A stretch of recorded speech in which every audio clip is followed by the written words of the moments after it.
Good evening, I'm Rhea Cha. Thank you for joining us for 18 News at 5:30. New York's primary day is tomorrow, and here in the 23rd Congressional District, some voters will be voting in two congressional races.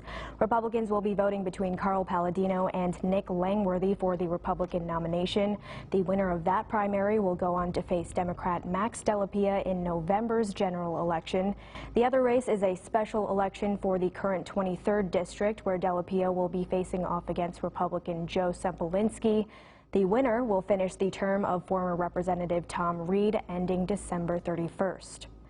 Leading up to Election Day, we invited all four candidates to answer questions submitted by you. There is a form available on our website where viewers have been submitting questions over the past week. Today, I am joined with 23rd District Congressional Republican primary candidate Nick Langworthy. Good evening, Mr. Langworthy. Thank you. Good evening. It's so great to be with you here tonight. Yes, thank you for joining me today. So first off, I just have a general, quick, easy question. Our viewers want to know who you are. Could you give us a quick intro on why you're running and what you're all about? My current job is chairman of the New York State Republican Party. I'm a husband. I'm a father. We have a child on the way. We live in the Buffalo area. I'm running for Congress because I've seen a revolving door of representation in Western New York and the Southern Tier, and right now we have no representation. We've had people that go with great intentions to Washington only to have to leave under really bad circumstances. And we need to bring that to a halt. We need to have someone that can, bring some dignity back to this seat.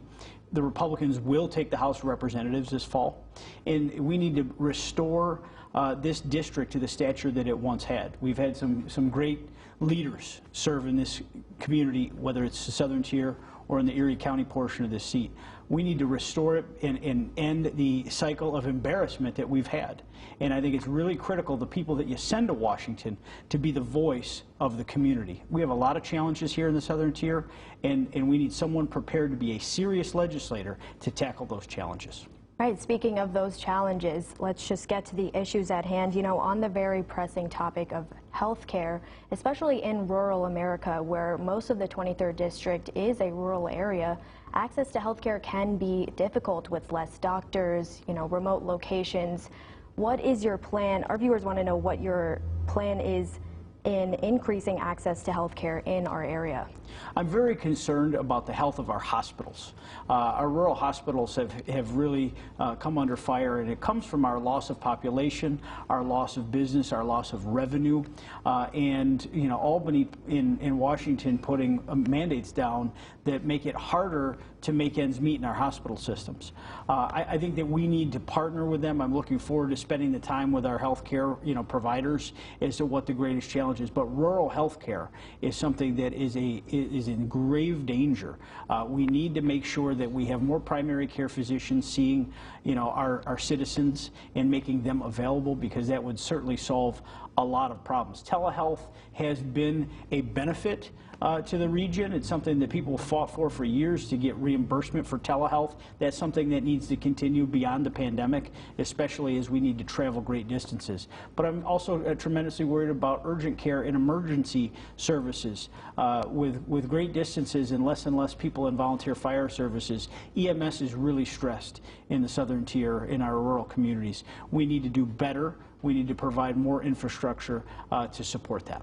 Right. So what incentives, I guess, are you going to include in, getting those more doctors? You were saying more first responders. I guess it is about the influx of those types of people. What are incentives? Well, government needs to provide a framework. If we need more primary care physicians, we should incentivize student loan programs that encourage doctors to go into the field of primary care. And we can incentivize rural primary care. I mean, we have many people that are spending the time and going to medical school to become specialists. But we should use our federal resources in those loan guarantees to incentivize primary care physicians and incentivize our rural communities. I mean, you know, there's just as much poverty in rural America as there is in urban America, and we need someone that's going to be out there and be a loud and vocal voice for rural upstate New York, especially here in the southern tier, and that's what I'll do. And in light of recent events with Roe v. Wade overturned, our viewers want to know what your stance on abortion is and what you will do to protect women's rights here in the southern tier. I am 100% pro-life. I will not apologize for being pro-life. I think that we don't really have any sort of lack of access to abortion in New York State. What the overturning of the Roe decision did by the Hobbs decision is make it a states' rights issue. New York State is a pro-choice state.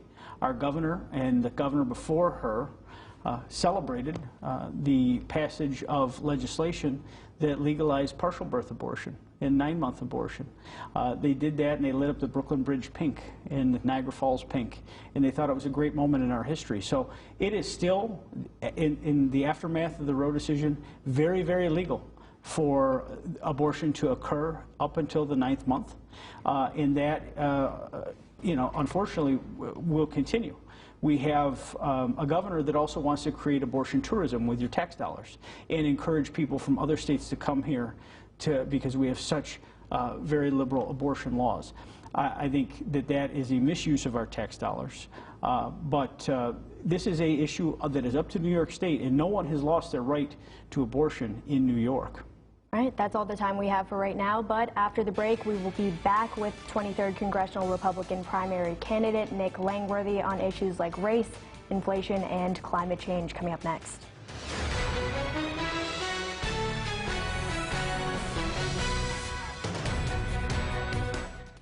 We are back with the 23rd Congressional Republican primary candidate Nick Langworthy, asking him questions submitted by you. So, Mr. Langworthy, moving on to a different topic now.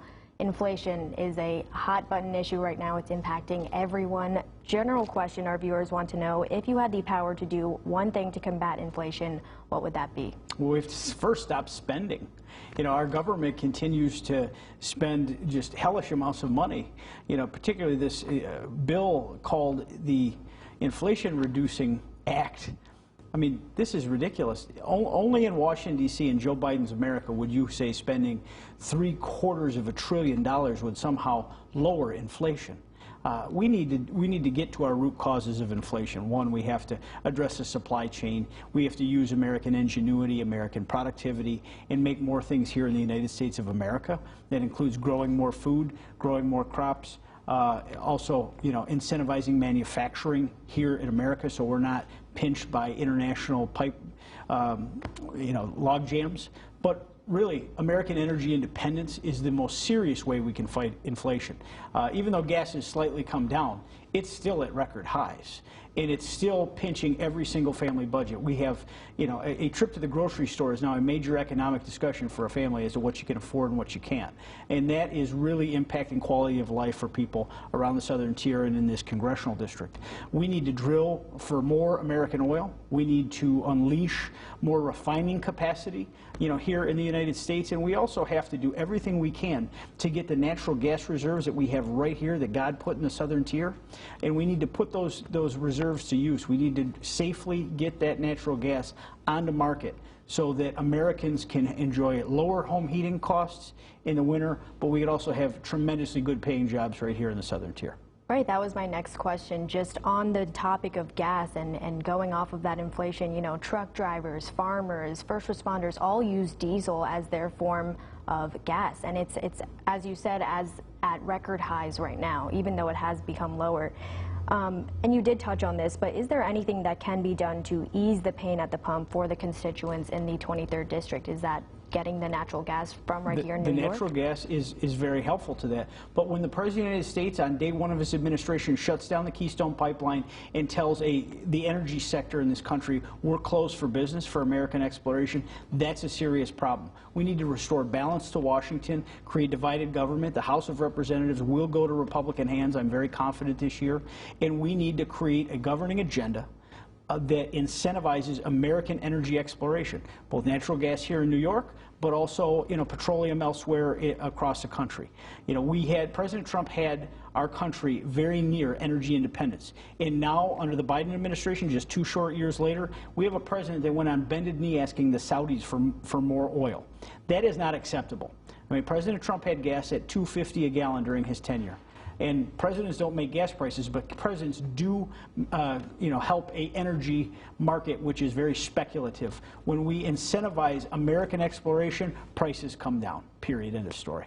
All right, and switching gears, my last question. You and Carl Palladino have somewhat similar stances on the main issues, but what separates you, would you say, from your opponent, and why should people vote for you over him, which you'll be facing off tomorrow? Well, thank you, Rhea, and to all the viewers for tuning in tonight. It's simply a matter of style and the kind of representation that you want. I'm running for Congress to be a serious legislator, to solve the problems for the people here in the Southern Tier, to take on the big issues, to be your voice, a stable, conservative Republican voice for the most Republican district in the state of New York. My opponent is someone that's running for Congress so he can say outlandish things on cable news, and so he can become internet famous. We've had enough embarrassment in Congress. We've had enough embarrassment in these seats in Congress. We can't afford anymore. My opponent's had plenty of opportunities to be our gubernatorial nominee, to serve on the Buffalo City School Board, to be a part of President Trump's advisors, and he blew it every single time. I will not embarrass this community. I will serve with distinction, and I will give you my very all in this office.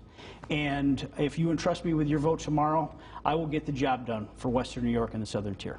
All right, that's all the questions I had. Thank you so much, Mr. Langworthy, for joining me today. And it's important to note that we have reached out to Carl Palladino, but could not schedule an interview. Again, Election Day is tomorrow. Polls will open across the Southern Tier at 6 a.m. 18 News at 5:30 will be back after the break.